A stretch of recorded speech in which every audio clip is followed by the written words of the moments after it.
آیت اللہ سید محمد حسین طباطبائی ایک بات اور فرماتے تھے، کہتے تھے صرف ایک صلوات، صرف ایک درود، یہ بھی عالم برزخ میں ایک نورانی شکل اختیار کر لیتا.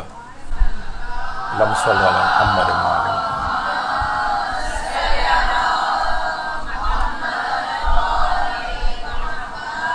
یہی وجہ کہ پیغمبر فرماتے تھے جو ایک مرتبہ مجھ پر درود بھیجے گا، خدا روز قیامت اس کے اوپر نیچے دائیں بائیں ہر طرف سے یہ نور اس کو گھیر لے گا اور اس کو نورانی بنا دے گا.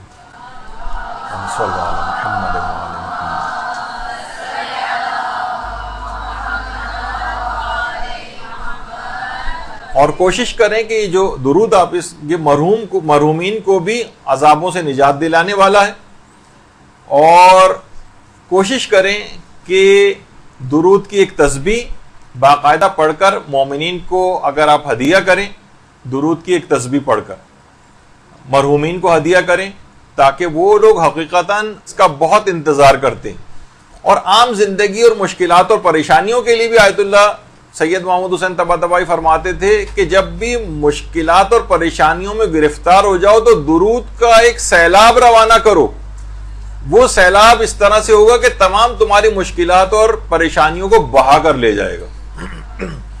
اچھا، یہ بات بھی آئی ہے کہ خود کو لے کر پیغمبر اسلام کی خدمت میں لے کر جاتے ہیں، پیغمبر اسلام کی خدمت میں لے کر جاتے ہیں. اللہم صلی علی محمد و علی محمد.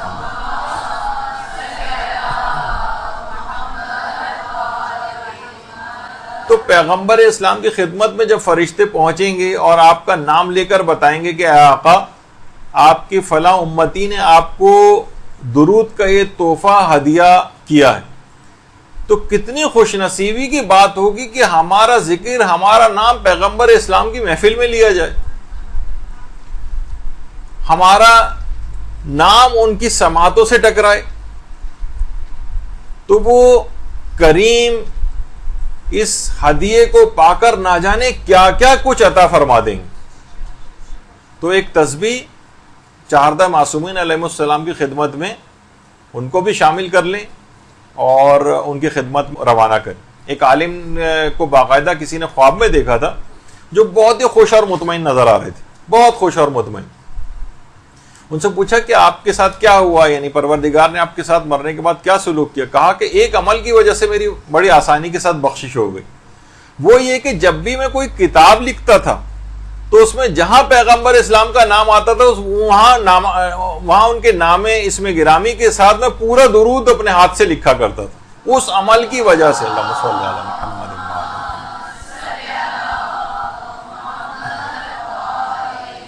عام طور پر ہم صرف سواد بنا کر رہ جاتے ہیں. نہیں، انہوں نے کہا میں اس کی وہ نہیں پرواہ کرتا، جتنی مرتبہ بھی پیغمبر کا نام آیا میں پورا درود ان کے نام کے ساتھ لکھا کرتا تھا. اس کی بنا پر انتہائی آسانی کے ساتھ میری مغفرت ہو گئی، انتہائی خوش و خرم نظر آئے.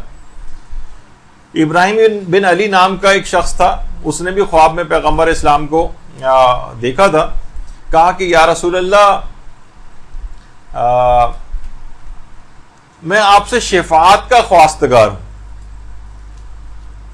تو خواب میں پیغمبر نے، حکایات میں ملتا ہے کہ پیغمبر نے فرمایا کہ اگر تم مجھ سے شفاعت کے خواستگار ہو تو زیادہ سے زیادہ کثرت سے مجھ پر درود بھیجا کرو.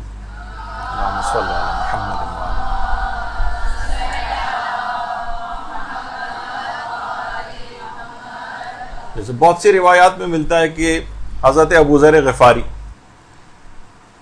کے متعلق کہ جبریل ایک دفعہ پیغمبر اسلام کی خدمت میں آئے اور اسی وقت مسجد میں حضرت ابوذر داخل ہو رہے تھے. کہا یا رسول اللہ، یہ ابوذر. پیغمبر نے کہا آپ ان سے واقف ہیں؟ کہا ہاں یا رسول اللہ، زمین والوں سے زیادہ آسمان والے ابوذر سے واقف ہیں. پھر اس کے بعد کہا کہ یا رسول اللہ، 3 اعمال کی بنا پر ان کی شہرت آسمانوں میں بہت زیادہ ہے. نمبر 1 تو یہ، پہلی بات تو یہ کہ عاجزی اور انکساری کا بہت اظہار کرتے ہیں. یعنی اتنے فضیلتوں کا حامل ہونے کے باوجود جو ہے 9 درجے 10 درجے ہیں، 10ویں پہ تو سلمان ہیں، 9ویں پر ابوذر ہیں، لیکن اس کے باوجود بھی عاجزی اور انکساری کا بہت اظہار کرتے ہیں. دوسری چیز یہ ہے کہ کثرت سے سورہ اخلاص کی تلاوت کرتے ہیں. اور تیسری چیز یہ کہ کثرت سے درود کی تلاوت کرتے ہیں. اللہم صل علی محمد وعلی محمد.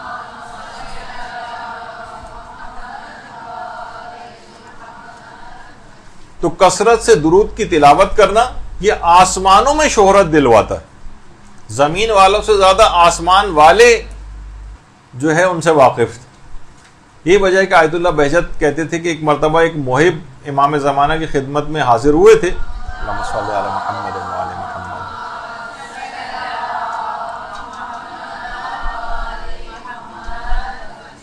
تو فرماتے ہیں کہ حضرت حجت نے ان سے خود تاکید کی تھی کہ جب بھی تم درود پڑھا کرو تو وہ عجل فرجہم کا اضافہ کیا کرو.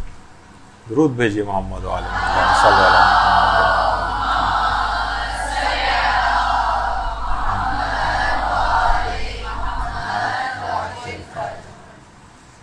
تو آیت اللہ بہجت نے نکتہ ہائے ناب کے نام سے جو کتاب بھی ہے ان کی، اس کے اندر بڑی اچھی بات کہی ہے کہ اگر کوئی شخص درود کو بھول کر دعاؤں وغیرہ کے اندر مشغول ہو جائے، وہ ایسا ہی ہے جیسے دریا اور سمندر کو چھوڑ کر حوض یا نالی میں مصروف ہو جائے کوئی اس کی تلاش میں. یعنی اگر کوئی شخص بلکہ اپنی دعائیں فراموش کر دے اور درود پڑھتا رہے تو وہ درود کا پڑھنا کہیں زیادہ بہتر اس کی دل کی خواہشات کو پورا کروا دے گا. انہوں نے کہا کہ ایسے ہی درود کو بھولا ہوا ہے اور دعائیں مانگ رہا ہے، ایسے ہی جیسے سمندر کو چھوڑ کر حوض اور نالی وغیرہ کی تلاش میں لگا ہوا ہے.